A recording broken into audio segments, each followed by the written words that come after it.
Sri Vidya International University for Vedic Science, Convocation 2026, 11th April 2026, Saturday. Citation, Vidwan Amanchi Vijaya Bhaskara Shastri. Born on 14th March 1966 to Sri Amanchi Veera Raghavaya and Srimati Shivakameshwari, Shastri, under his father's able guidance, studied Krishna Yajurveda and Smartha Vaidikagama Prayogas. With his rich practical experience of over 3 decades in Devalaya Sthapana and Murti Pratishtha, he has consecrated more than 1,400 temples in Andhra Pradesh and Telangana.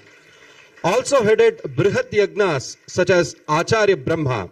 He is also recognized as examiner for TTD Smartha Vaidika Agama.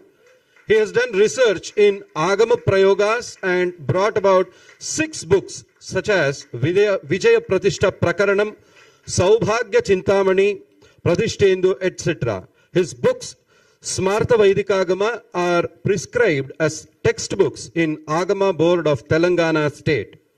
The university is pleased to confer the honorary doctorate degree to Vidwan Amanchi Vijaya Bhaskara Shastri ji.